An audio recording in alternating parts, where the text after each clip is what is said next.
கடந்த ஆண்டு 10வது பள்ளியில் படித்த மாணவர்களுக்கு வந்து சொன்னேன், நம்ம வந்து யாரு 480 மார்க்கு மேல எத்தனை பேர் எடுத்தாலும், நான் 5 பேர்லாம் சொல்லல, ஒரு ஆள்லாம் சொல்லல, எத்தனை பேர் எடுத்தாலும் ஆளுக்கு 10,000 கொடுக்கப்படும் சொன்னேன். அதுல வந்து தேர்வானது வந்து 5 பேர் தேர்வாயிருக்காங்க. உண்மையிலே மனதார வாழ்த்துகிறேன். நானும் போன ஆண்டு சொன்ன உடனே அடுத்த மண்டே நம்மளுடைய கொடியேற்ற நிகழ்ச்சியிலே வந்து கொடுத்துடலாம் சொல்லி தலைமை ஆசிரியர் சார்கிட்ட கேட்டாங்க. சார் நம்ம சொன்னியாச்சு, ரிசல்ட் வந்தாச்சு, நம்ம அடுத்த வாரமே கொடுத்துடலாம். இல்லை தலைவரா, நான் டைம் சொல்றேன், நீங்க அப்போ கொடுத்தா போதும் சொல்லி சொன்னாங்க. நானும் ஒரு மாசம் கழிச்சு 2 மாசம் கழிச்சு மேங்கிட்ட கேட்பேன், என்னன்னு எனக்கே ஒரு மார்க் இருக்குன்னு, ஏன்னா அது இன்னும் கொடுக்கல தெரியல, எச்சமிட்ட தான் கேட்கணும், அது கொடுத்துருவோம் பண்ணிடுவோம் அப்படின்னு சொல்லுவாங்க. அப்படியே தள்ளி தள்ளி சார் கொண்டு போயிட்டே இருந்தேன். எதுக்குன்னு பாத்தீங்கன்னா, இன்னைக்கு நம்மளுடைய ஆண்டு விழாவில் மிக சிறப்பா நம்ம ஆறாம்பள்ளி மக்கள் முன்னிலையில, அவ்வளவு பேரண்ட்ஸுக்கு முன்னிலையில இவ்வளவு ஒரு சிறப்பான ஆண்டு விழாவில் கொடுக்கணும் சார் சொல்லிட்டு சார் தலைமை ஆசிரியர் சார் முடிவு பண்ணி வச்சிருக்காரு. ஆமா, அது உண்மையிலேயே வாழ்த்துக்கிறேன்.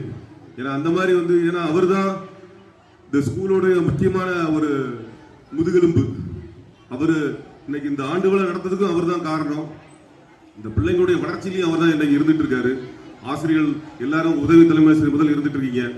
ஸோ நாங்க இன்னைக்கு பேரூராட்சி சார்பா அந்த அம்மா ஆண்டறிக்கை வாசிச்சாங்க. அதில் நாங்க அவர் ஐயப்பன் சார் சொன்ன மாதிரி, இது என்னுடைய பள்ளி, நான் படித்த பள்ளி, இந்த பள்ளிக்கு என்ன வேணாலும் செய்யக்கூடிய ஒரு ஆசையில இருந்துட்டு இருக்கோம். அதனால பள்ளிகளுக்கு எது கேட்டாலும் நாங்க தரதுக்கு ரெடியா இருக்கோம். அது இல்லாம என்னுடைய அரசியல் ஆசான் கன்னியாகுமரி சட்டமன்ற உறுப்பினர் அண்ணன் தலவாய் சுந்தரம் அவர்களுடைய ஏற்பாடுல இன்னைக்கு 1,96,00,000 ரூபாயில அந்த கன்னியாகுமரிக்கு தொகுதிக்குன்னு சொல்லிட்டு ஒரு ஃபண்டு வந்து சிஎம் நாலேஜ்ல கொண்டு போய் அதை வாங்கினது தான் இன்னைக்கு பில்டிங் வந்து இன்னைக்கு வந்து நம்ம அது ரிப்பன் கட் பண்ணிக்கூடிய நிலைமையில கிட்ட 6 கிளாஸ் ரூம் ரெடி ஆயிட்டு இருக்கு. அதுல என்னுடைய பங்களிப்பு உண்டுங்கிறதுல ஏன்னா இவ்வளவு ஒரு பெரிய பண்டை போட்டு இந்த பில்டிங் வந்து நான் வந்து ரொம்ப மகிழ்ச்சியாக நினைக்கிறேன். ஏன்னா நான் படித்த பள்ளி இதே மாதிரி ஆண்டு விழாவில் ஐயா ஆரம்பல அண்ணாச்சி பேசிட்டு இருப்பாரு. அப்ப நாங்க இதே மாதிரி கண்டுக்கிட்டே மாட்டோம், என்னடா இவர் பேசிக்கிட்டே இருக்காரு, அண்ணாச்சி வந்து வெள்ளை சட்டையும் வெள்ளை வேட்டையும் எடுத்துட்டு வந்து பேசிட்டு இருப்பாரு, நாங்க இதுல உட்காந்துருப்போம். அப்போ தெரியல இப்படி நம்மளும் வந்து பேசுவோம் அப்படிங்கிறது உண்மையிலே தெரியல. அது இறைவன் அருளால, மீனாட்சி அம்மன் அருளால நடந்துட்டு இருக்கு.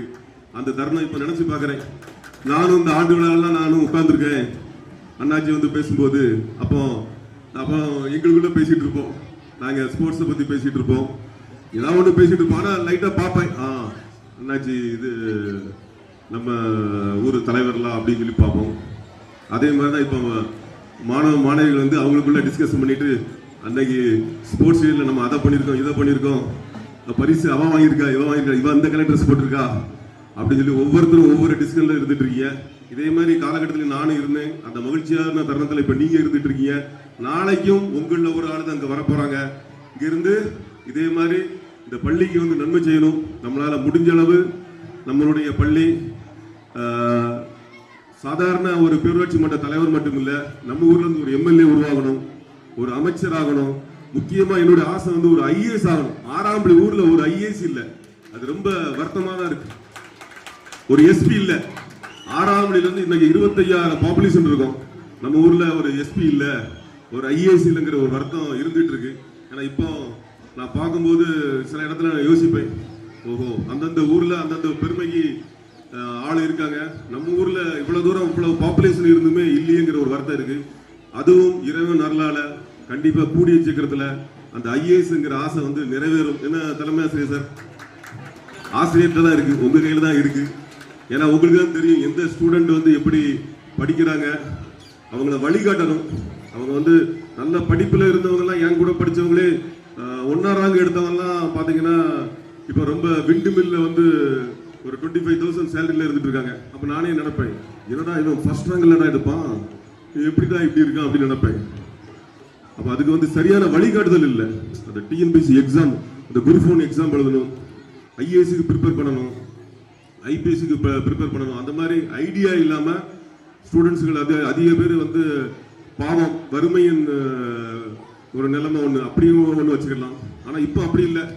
அரசு பள்ளியில் படிச்சு வந்து அன்னைக்கு வந்து ஐஏஎஸ் ஆகிறாப்புல, ஐபிஎஸ் இருக்காப்புல. அதனால இன்னைக்கு அரசு பள்ளியில் படிக்கிறவங்களுக்கு தான் இடஒதுக்கீடுல இன்னைக்கு 7.5 இடஒதுக்கீடு இருக்கு. அதனால வந்து கண்டிப்பா நம்ம அரசு மேல்நிலை பள்ளியில படிச்சவங்க கூடிய விரைவில் நம்மளுடைய தலைமை ஆசிரியர், உதவி தலைமை ஆசிரியர், ஆசிரியர் வழிகாட்டுதலின்படி நாங்களும் உங்களுக்கு சப்போர்ட்டா இருப்போம். கண்டிப்பா நம்ம ஊருக்கு ஒரு IAS வரணும்னு சொல்லி இந்த தருணத்தில் கேட்டுக்கொள்கிறேன். IAS ஆகுது கூட அவங்களுக்கு படிப்பு செலவு கூட நான் ஏற்றுறதுக்கு ரெடியா இருக்கேன். இந்த தருணத்திலேயே அதையும் நான் சொல்லிக் கொடுறேன்.